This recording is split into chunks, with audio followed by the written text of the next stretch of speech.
my name is Krishna Nisandi Bartido and my topic for today is climate change. Governmental Panel on Climate Change, IPCC, a United Nations body that evaluates climate change science, released its report on global climate change. So, United Nations is a like mao na sila ang ga-evaluate sa climate change kung kanus-ana sila ga-release og report about sa global climate change. Why you should a few degrees of warming be a cause for a concern? So according to experts, global climate change could have a greater potential to change life in our planet than anything else except a nuclear war. These changes will also lead to a number of potentially serious consequences. So according to kanang sa mga expert ana, ang global change daw would have a kanang na siya greater potential kanang mo change into change sa life sa planets. Na siya lahi na kanang changes and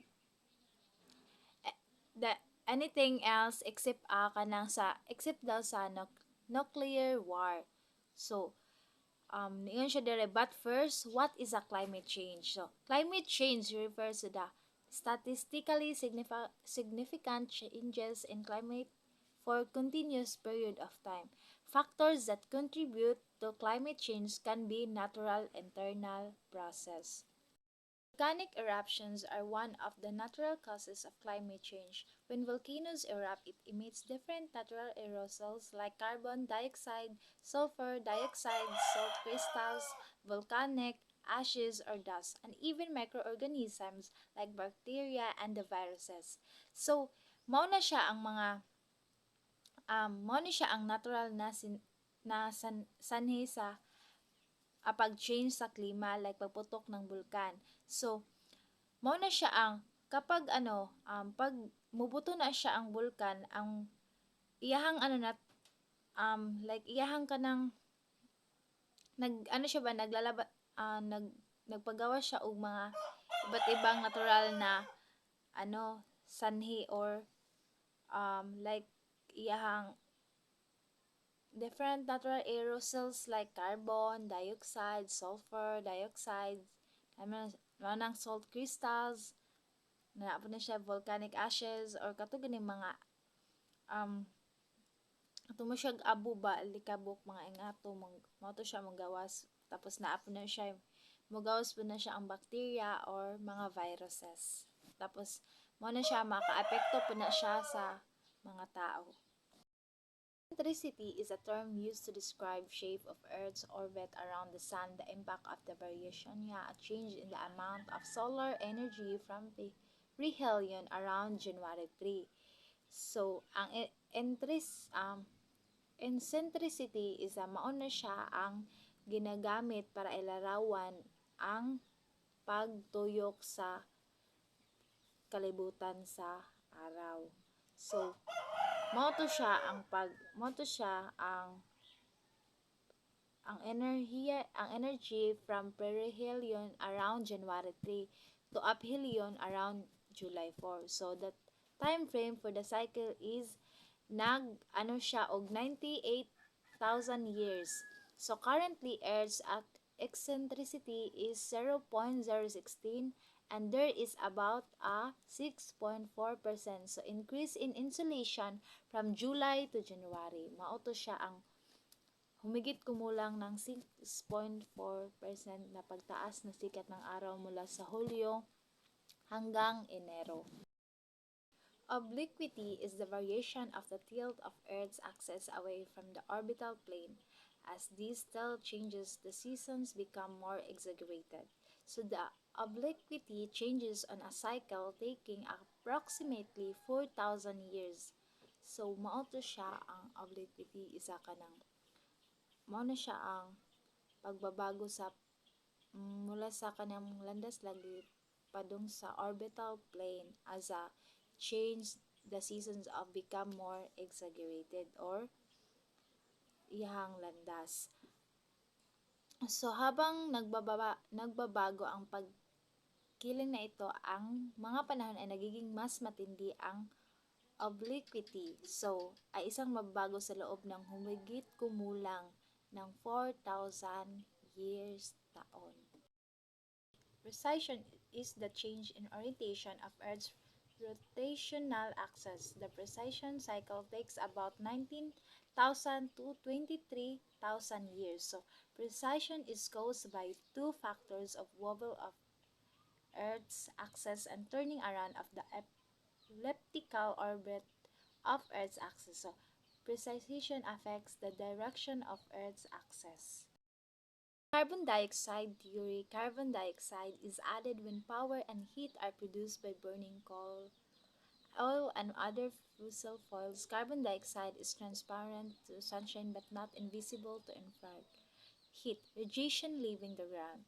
Carbon dioxide absorbs part of the infrared radiation in the air and returns it to the ground, keeping the air near the surface warmer than it would be if the carbon dioxide not act like a blanket. So, the theory of carbon dioxide ay like nag-ingon sila kapag mas daghan ang carbon dioxide sa atong atmosphere, like mas muinit ang atong kalibutan. So, pinagmulan ng carbon dioxide. Ang carbon dioxide ay napupunta sa hangin kapag sinusunog natin ang mga gas, like mga natural na kanang mga gas nga atong ginagamit. So, pwede ba siya sa katong sa motor para daw makagawa ng kuryente at init. So,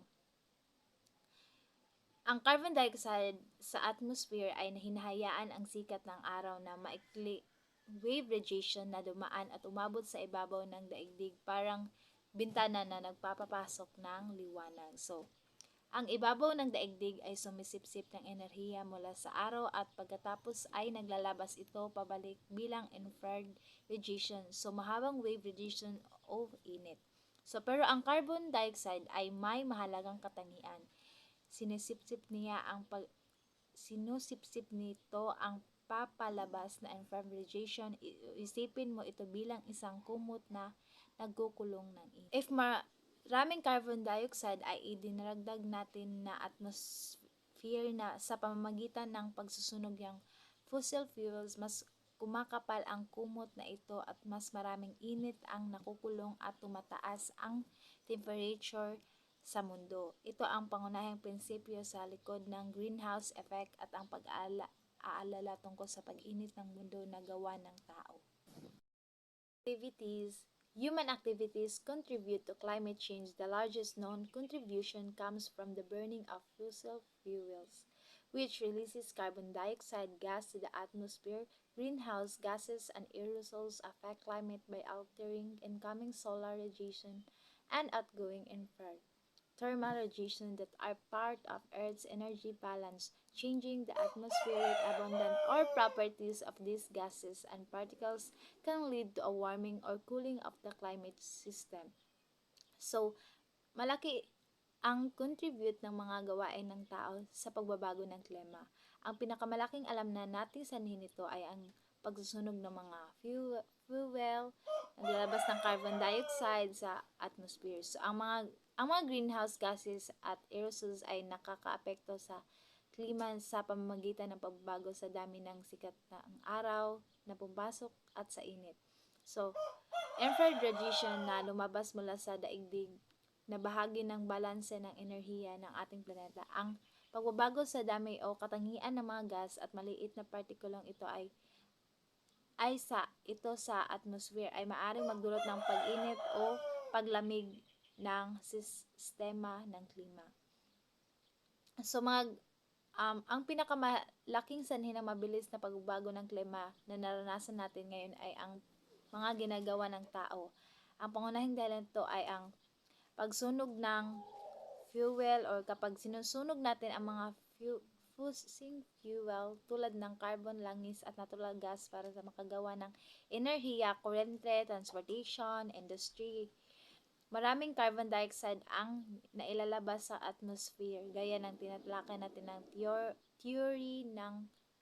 teorya ng carbon dioxide ay isang mabisang gas, carbon dioxide. Paano ang mga greenhouse gases tulad ng carbon dioxide, methane, nitrous oxide at iba pa at aerosols, maliit na butal na nakakalutang sa hangin ay nakakaapekto sa klima ng daigdig sa pamamagitan ng paggambala sa balanse ng enerhiya nito. Ang balanseng ito ay tungkol sa sikat ng araw na pumapasok sa init.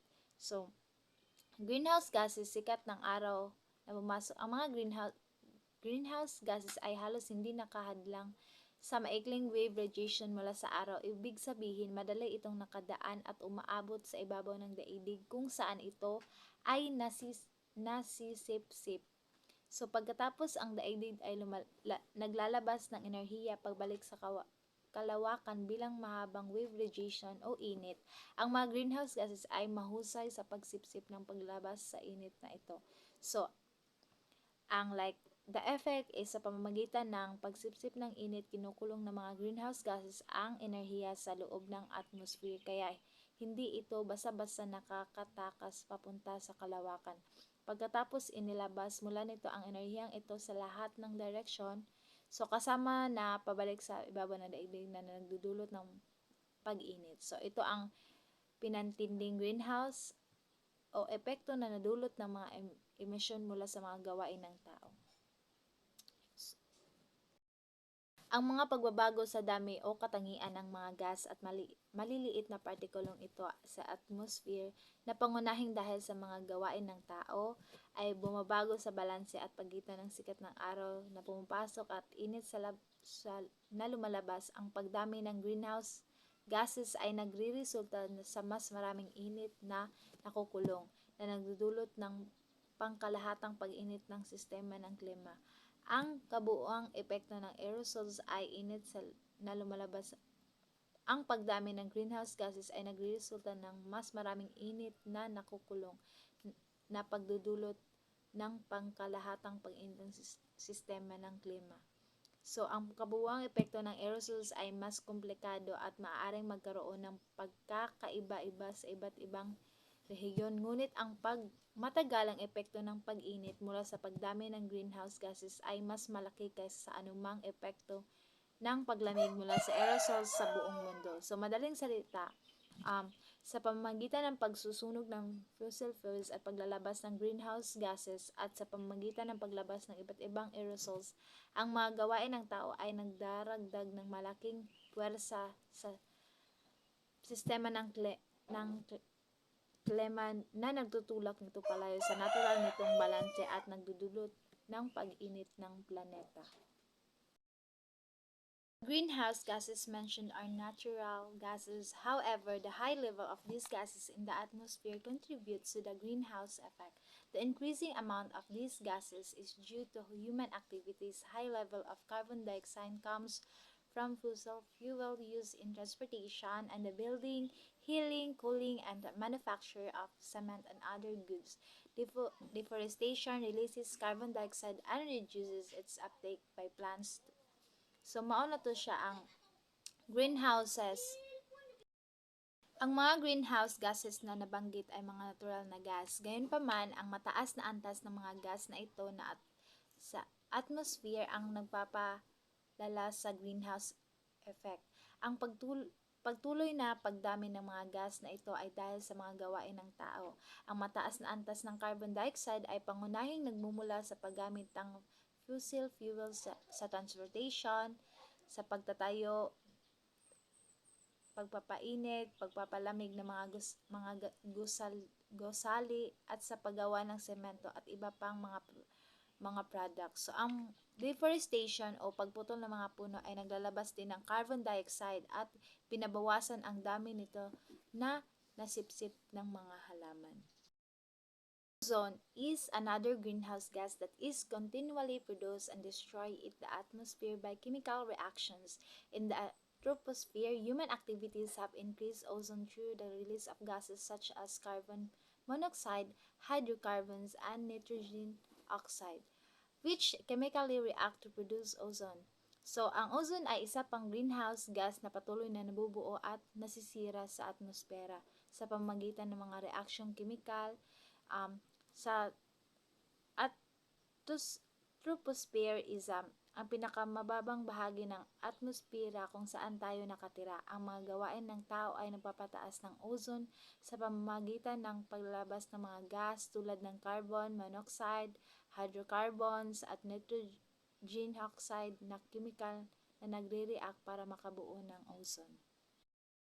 So, ang mga halocarbons na inilabas ng mga gawain ng tao ay sumisira sa ozone sa stratosphere, isang mas mataas na bahagi ng atmosfera, at siyang sanhi ng butas sa ozone sa ibabaw ng Antarctica. Bagamat ang singaw ng tubig o water vapor ang pinakamarami at pinakamahalagang greenhouse gas sa atmosphere, ang mga gawain ng tao ay mayroon lamang maliit na direktang impluwensya sa dami ng sigaw ng tubig sa atmosphere. Hindi direkta, may malaking potensyal ang mga tao na makaapekto sa singaw ng tubig sa pamamagitan ng pagbabago ng klima.